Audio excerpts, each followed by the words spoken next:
Hello, everyone, and welcome to the Modcast. Today we're going to talk about our names. What are our names? I'm Wudge. I'm Sl. Political slime. It was too much to say, now I'm just Sl. Some call me John Smith. Gonna talk about Voltron at last. We did the poll a few weeks back, and a lot of people wanted us to talk about Voltron Legendary Defender, the new Netflix original. So if you haven't seen it, we're gonna spoil seasons 1 and 2. So there you go. There's your warning. If you haven't watched season 2 yet, go ahead and do it. It's a lot better than the first season. Oh yeah, definitely. Although, before we get to season 2, what did you guys think of season 1? I thought it was good. It was definitely not perfect in any sense, and I did come away with it rather disliking Keith and Lance, simply because neither of them really got a whole lot of character development in that season, as well as Princess Allura to a certain extent for the same problems, where she doesn't really get that much development. But overall, I thought that the world was great, the way that they translated the old concepts of the original 80s show into a beautifully animated modern show, as well as just the designs for the characters. Like, all of them are pretty well done, like, even down to the smallest of characters, you know, armoring, clothes, colors, they all just work really well in my opinion. And they all just seem to flow very naturally. It was good, and it was definitely enough for me to be into it and to get into season 2. I don't want to sound like a grumpy snob who hates everything, but I didn't think it was that great. It wasn't terrible or anything, but it had a lot of problems. Slime already mentioned the character development. I thought Allura in particular was really badly presented in season 1. She was a Mary Sue. What is a Mary Sue, John? She's too perfect and special. A Mary Sue is an idealized and seemingly perfect fictional character, a young or low-ranked person who saves the day through unrealistic abilities. Often this character is recognized as an author insert or wish fulfillment. People also search for Rey, Hermione Granger, Bella Swan, Kylo Ren, Slender Man. Okay. Alright. There's a scene, I don't remember which episode it's in. I think it's the one where they invite, like, the native inhabitants of the planet into the castle. And there's a scene at the beginning where she's just, like, talking to herself, and she's had very little character development before this, and she's like, "Oh, I'm so worried, but I have to be strong and not show my feelings to anyone else. Oh no, here are other people, I'd better stop talking about my feelings." Like, that's just not a good way to write the character. You should show how they feel by, like, how they act around other people, not just directly saying to the audience what their motivations are. In that episode, she was kind of like saying that to the mice, right? Yeah. So it's almost like the mice were the audience surrogate there. Pretty much. The thing that really pushed me over the edge into not liking her character at all was the end of the Balmera episode, where she performs a magic ritual on an entire planet that no one has ever done before and comes out with no significant damage. If I remember correctly, the thing with that is that it was like a ritual that the royalty of the Altean, like, of the kings Alteans would do. Right. They've done it on, like, individual crystals before, but no one's ever done it on a planet-wide scale. And she does it all by herself, and she has almost no negative consequences. Bit too OP, I guess, in that instance. I will say, though, like, with Allura's character, one of my favorite episodes from Season 1 is Season 1, Episode 9, Crystal Venom, where the ship is malfunctioning because of the AI that they have of Allura's ghost dad. At the end of that episode, she has to turn him off because he's manipulating the ship, hurling it towards, like, a star. There's a scene where Allura does that, and I find that scene definitely added a bit of tragedy to her character. A lot of the series does take some elements from Avatar, The Last Airbender, and this is something I kind of want to get into later, but, like, it's essentially because most of the writers from Avatar and Korra were brought on to work on Voltron, as well the Studio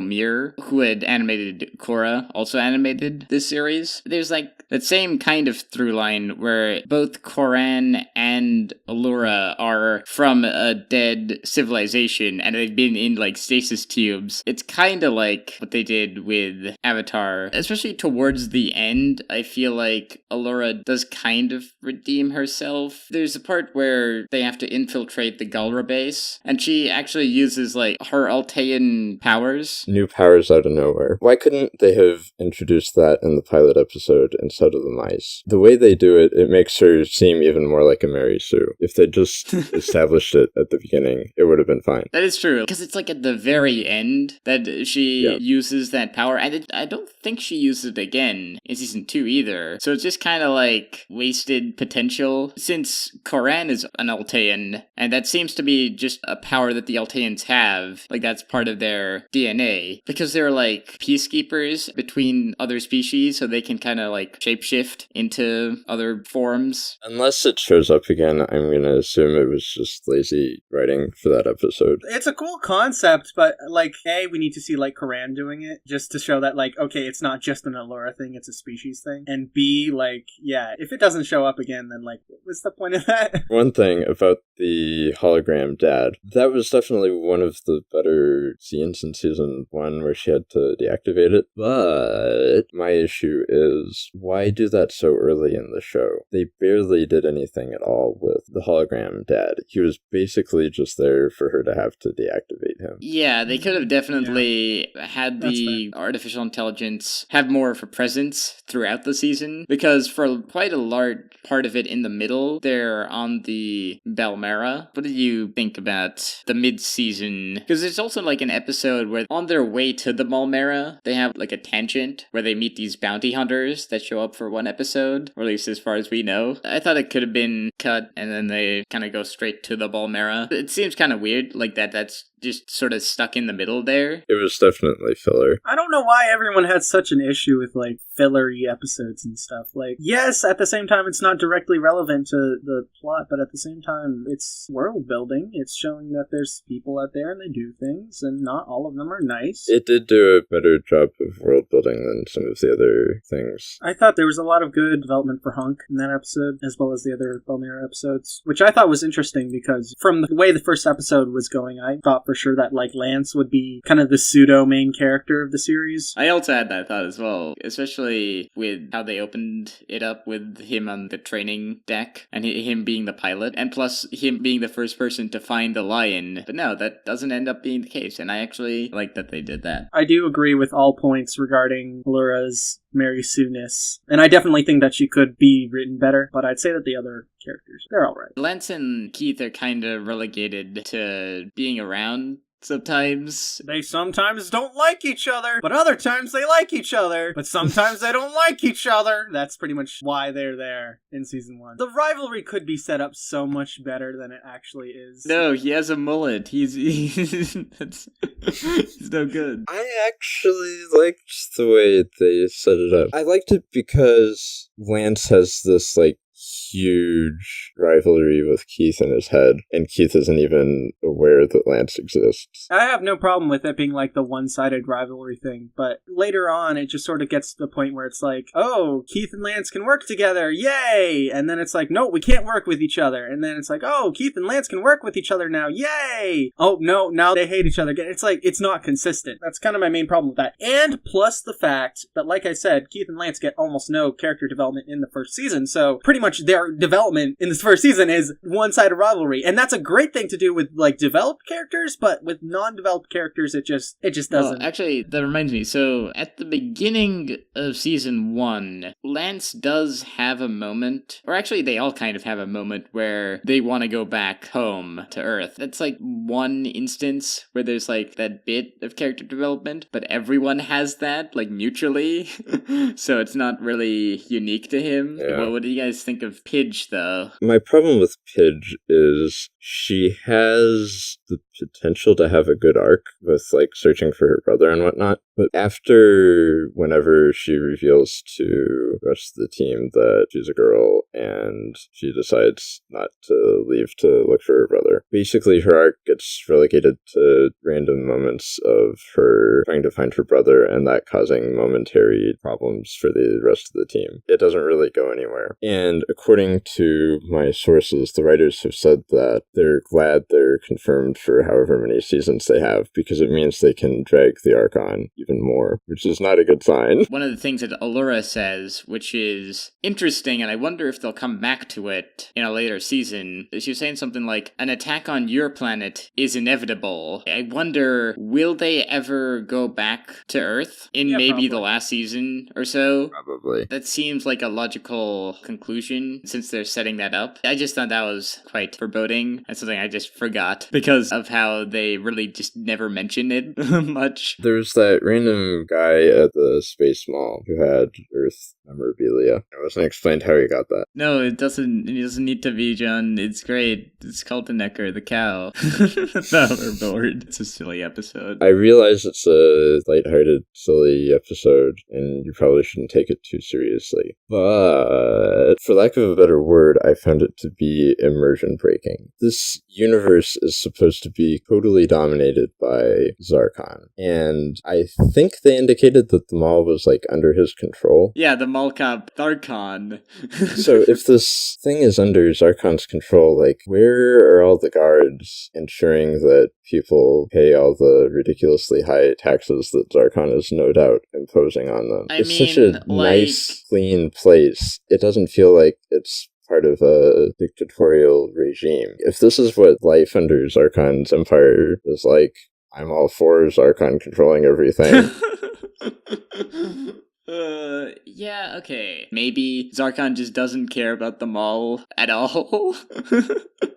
Like, it's such an insignificant thing to him. It's like, well, alright, whatever. He's more focused on the military and stuff, you know? He wouldn't be able to control the whole universe for 10,000 years if he weren't attentive to detail. That is kind of true. Because in the first episode or so, you see, like, a map of all of the parts that Zarkon has taken over, and it's, like, a huge amount. Although, I mean, there are sections where they aren't, but as well, it's clear that Galra do run that mall to some regard. Tying this back into your point about similarities to The Last Airbender, whenever they visit, like, a random town or a market or whatever, you can always tell that Fire Nation is having a detrimental effect on the area because they control basically the whole setting, much like Zarkon controls basically the whole setting. But in Last Airbender, they paid a lot more attention to detail and consistency. Yeah, I guess that is true. It's kind of hard to pinpoint exactly how much of the universe they actually dominate, because in the first few episodes of Season 2, there's that one where Hunk and Lance are in the Mermaid Society, and I forget if there is even anything to do with the Galra in that one. I don't think there is. There's just like that one creature that's basically like mind controlling them. And so I'm like, alright, there's definitely planets that aren't. There isn't that overlooming sense like the Fire Nation had. Because as well, you know, this is such a huge universe. And that goes into my third point, which is that the universe in Voltron is too big. Yeah, pretty much. Oh, really? Oh, man, alright. I mean, it's a kid show. I'm willing to go along with it. It's silly, but it doesn't make any sense. There's just no way you could control the entire universe, or even a significant portion of it. The infinite vast reaches of space, and there's all kinds of different organisms that may live on them. And not all of them are useful to the Galra Empire and whatever they're trying to accomplish, which I guess is just that, like, universal domination. Well, there's another area where I think Last Airbender was way better. Even though the Fire Nation villains in that have somewhat cliched motives of world domination, they do a good job of, like, fleshing out the villain characters. Like, they have that beach episode with all the bad guys. Voltron could never do anything like that. They just don't have developed enough villain characters. Although one thing that is interesting, and they've like hinted towards it and shown flashbacks of it, where there's definitely a backstory that they want to tell with Zarkon that I think would make him more interesting. You know, the fact that he is actually the original user of the Black Lion. There was that part in Space Mall where Shiro is fighting against like the spirit of Zarkon, and he takes him to Zarkon's home planet, seeing him as the Black Paladin. At the end of season 2, both Shiro and Zarkon kind of vanish. It's not exactly clear where they are. Beginning of season 2, they were like foreshadowing that something's gonna happen to Shiro, and oh my gosh, something happened to Shiro.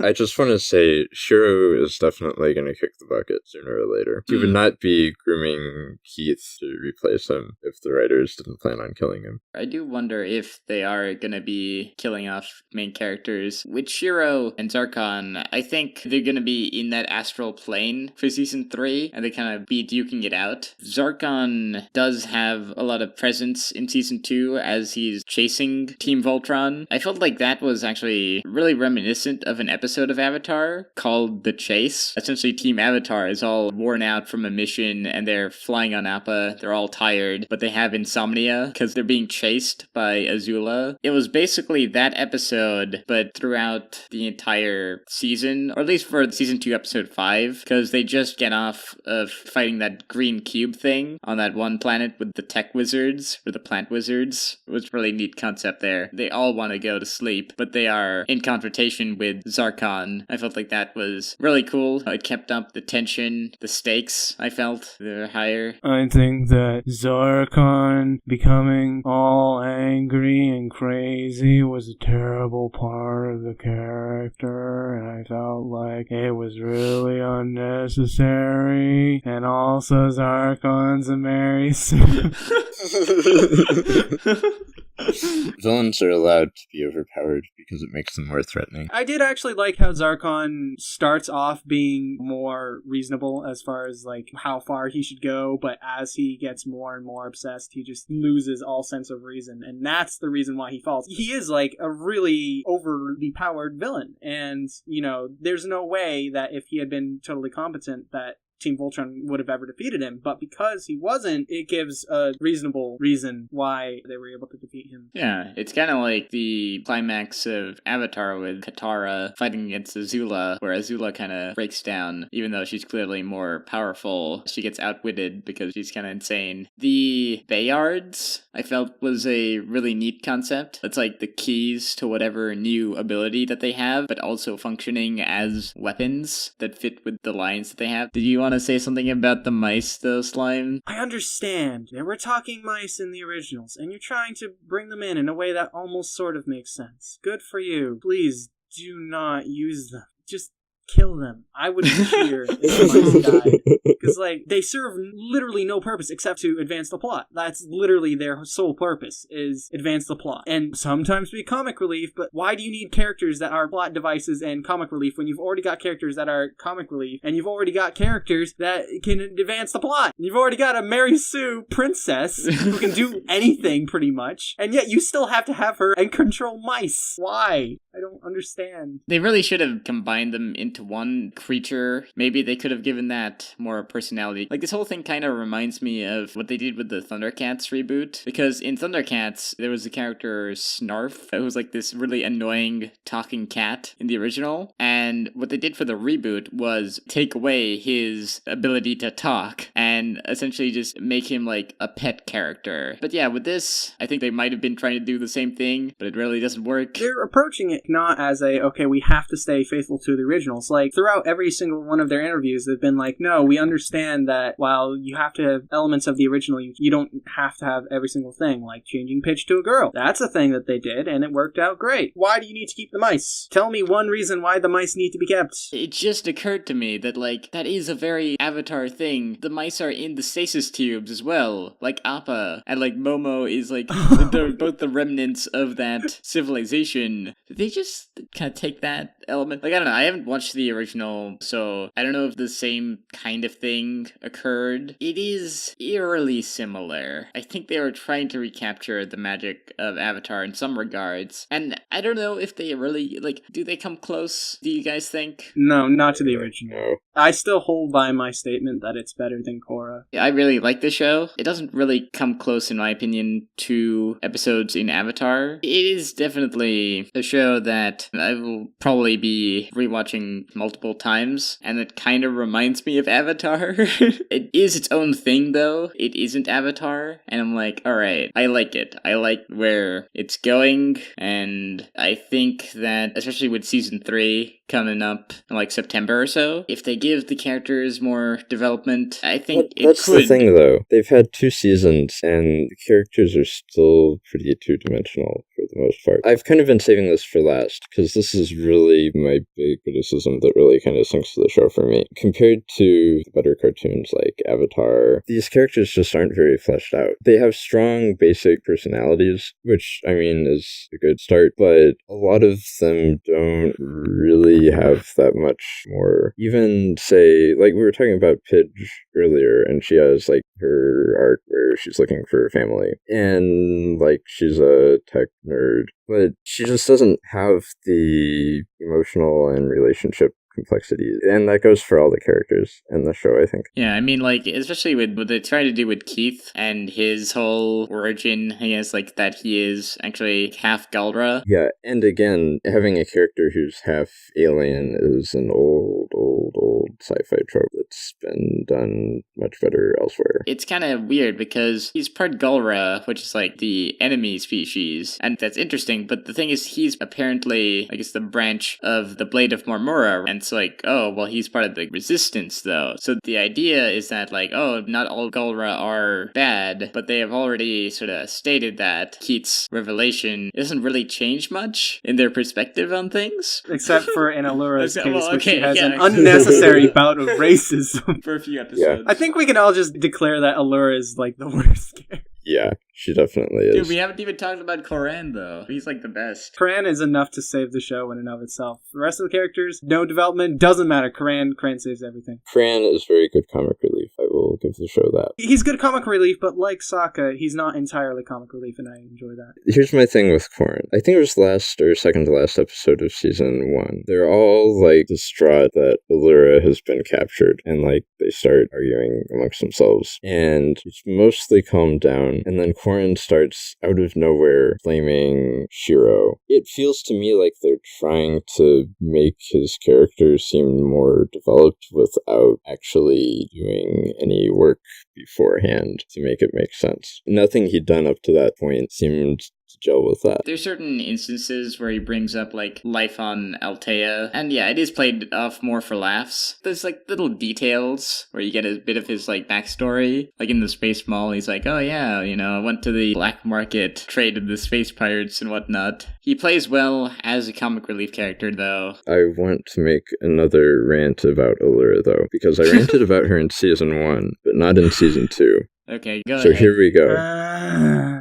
They actually did do a much better job of making her less Mary Sue-ish and having her rely on the other people for help sometimes. But then they decided to make her super racist. She goes from being too perfect to being flawed to the point of unlikability. It just boggles my mind. And then, in the last 5 minutes of the final episode, she gets a Mary Sue power-up where she absorbs Hagar's energies or whatever. Oh, right. And Yeah. kills all the bad guys. And that's right after she finally got over the racism. They just cannot write her character well. No matter what they do, she just keeps swinging between those two extremes. She goes from immediately having zero problems with Keith to immediately hating him just because he's a part of a species that she doesn't like. And that's not even addressed in the episode where she turns into a Galra. Not really. That's a good point. You'd think that would bother her more. It's just really forced. A lot of her characters just really forced, and it's just not good. Which is a shame, because I think that the character has potential. That has been our Voltron discussion. So, goodbye, everyone. Go watch Voltron. Yeah, Don't listen to John. Better shows like Stargate and Babylon 5. No.